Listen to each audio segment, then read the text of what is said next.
Bonsoir Jean-Claude Trichet. Bonsoir. Et merci d'être avec nous ce soir. Alors Christine Lagarde prend ses fonctions à la Banque Centrale Européenne, fonction que vous avez donc occupée entre 2003 et 2011. Et elle a déjà exprimé une prise de position qui fait réagir. Pour elle, l'Allemagne n'investit pas suffisamment alors que son budget est excédentaire. Trop d'orthodoxie budgétaire tue la croissance. Est-ce qu'elle a eu raison de le dire ? Certainement. C'est une des dimensions de la situation présente. La Banque centrale ne peut pas tout faire elle-même, elle ne peut pas être la seule à agir et à porter le poids d'une situation qui est très difficile. C'est vrai en Europe, c'est vrai au Japon, c'est vrai aux États-Unis, c'est vrai dans tous les pays avancés. Et donc il y a d'autres dimensions qui doivent jouer leur rôle. On ne peut pas laisser la Banque centrale seule. Elle a raison de le dire. C'est d'ailleurs ce qu'avait dit son prédécesseur et ce que je disais moi-même, si vous voulez, en montant. Clairement, il faut en effet que les politiques budgétaires, là où il y a des marges de manœuvre, puissent se mobiliser. C'est absolument clair. Allemagne, Pays-Bas. Les marges de manœuvre, Allemagne, Pays-Bas. Les Pays-Bas ont d'ailleurs pris des décisions qui sont importantes. L'Allemagne doit les prendre et elle est en train de réfléchir. Mais ce serait important d'utiliser ces marges de manœuvre. À vrai dire, il n'y en a pas dans quelques autres pays. Oui. Il faut bien voir. Et surtout qu'on se souvient qu'à l'époque où vous étiez à la tête de la BCE, dans les années 2000, l'Allemagne était en difficulté. Les autres pays européens avaient mis en place des politiques de relance. Est-ce que Berlin doit jouer plus collectif ? Non, on ne peut pas dire que Berlin n'a pas joué collectif. Berlin a joué le rôle d'une locomotive économique aussi pour l'ensemble de l'Europe. Donc, il faut accuser personne. Ce qui est clair, c'est qu'en ce moment, en effet, ceux qui ont des marges de manœuvre doivent les mobiliser. Et par ailleurs, il y a aussi d'autres choses à faire, des réformes structurelles dans tous les pays sans aucune exception, parce que si on avait une croissance potentielle plus élevée, on allégerait le fardeau de la Banque centrale, on aurait une croissance supérieure, on créerait plus d'emplois. On a encore un chômage de masse dans quelques pays membres de la zone euro, nous-mêmes, et donc il y a encore beaucoup de progrès à faire dans ce domaine. Et puis il y a certainement, dans les pays qui ont des excédents externes très importants, c'est le cas en particulier de l'Allemagne, des Pays-Bas aussi, et d'un très petit nombre d'autres pays. Là, clairement, il faudrait que la demande interne, comme on dit, si vous voulez, l'ensemble, investissement et consommation, soit plus dynamique. Donc, il y a beaucoup de choses, beaucoup de messages à adresser à tous les pays européens de la part de la Banque centrale pour alléger le fardeau de la Banque centrale. Pour que l'Europe puisse peut-être maîtriser davantage cette politique d'investissement, ne pas dépendre de la volonté des gouvernements des États membres, est-ce que la solution est celle prônée par Emmanuel Macron, c'est-à-dire la mise en place d'un vrai budget de la zone euro ?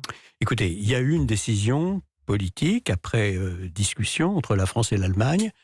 Le concept de la création d'un budget de la zone euro est acquis maintenant et il a été accepté faut le remplir par l'ensemble des pays membres. Il faut le concrétiser. C'est pas encore ce qui serait l'idéal, clairement, c'est-à-dire un budget de la zone euro qui puisse jouer le rôle d'amortisseur de la politique économique de la zone euro. On n'en est pas là, il n'y a pas eu de consensus pour aller jusque-là. Mais indépendamment du fait qu'on n'a pas encore de budget de la zone euro, c'est quand même un gros progrès que d'avoir décidé d'avoir un embryon de budget, d'une part, et d'autre part, ça n'empêche pas, encore une fois, dans le cadre des règles qui existent actuellement, les pays qui ont des marges de manœuvre, d'utiliser ces marges de manœuvre dans leur intérêt, et dans l'intérêt de l'ensemble de la zone euro. Alors Jean-Claude Trichet, j'ai une question.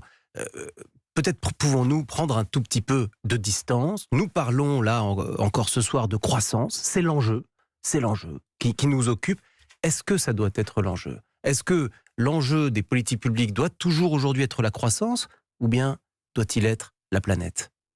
Il faut les deux, naturellement. Il faut la croissance, non pas pour le plaisir d'avoir de la croissance, mais pour le plein emploi. Je crois que la chose la plus importante, bien entendu, celle à laquelle nos concitoyens ont droit, celle à laquelle on a droit lorsqu'on a une bonne politique, une politique de sagesse, une politique de réforme. On peut avoir le plein emploi sans détruire l'environnement ? On peut certainement avoir le plein emploi sans détruire l'environnement et en faisant... en organisant, disons, la transition énergétique dont on parle beaucoup. C'est plus difficile à faire qu'à dire, d'ailleurs, et il faut le reconnaître.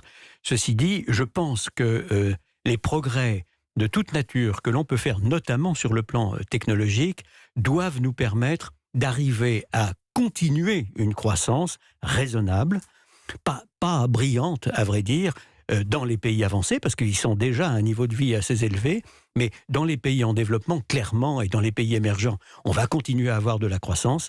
Et il faut faire en sorte que cette croissance, qui est légitime, tout le monde, si je puis dire, sur notre planète, a quand même le droit d'avoir approximativement le niveau de vie des pays les plus avancés aujourd'hui.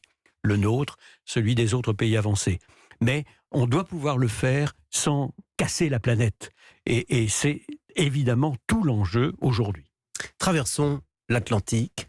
La Réserve fédérale américaine, hier, a à nouveau baissé les taux. Sans doute est-ce lié aux tensions commerciales qui existent entre les États-Unis et la Chine.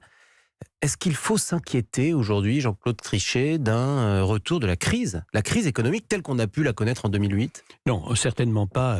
En regardant, si vous voulez, la situation présente, la situation immédiate aux États-Unis ou que ce soit ailleurs.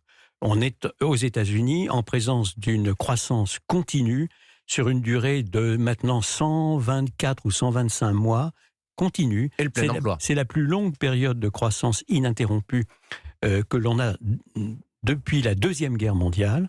La précédente période de croissance ininterrompue, c'est 91 à 2001. Et là, on a eu 10 années de croissance ininterrompue. Là, on a dépassé les 10 années de croissance ininterrompue. C'est donc quelque chose d'assez remarquable. La présentation qui a été faite par la Banque centrale américaine de sa décision de baisser une nouvelle fois de 0,25, comme on dit dans notre jargon, les taux d'intérêt, c'est que c'est une mesure qu'ils prennent à mi-cycle pour permettre au cycle de croissance de continuer encore. On va voir ce qu'il va en être. Les arbres ne montent pas jusqu'au ciel, comme chacun sait.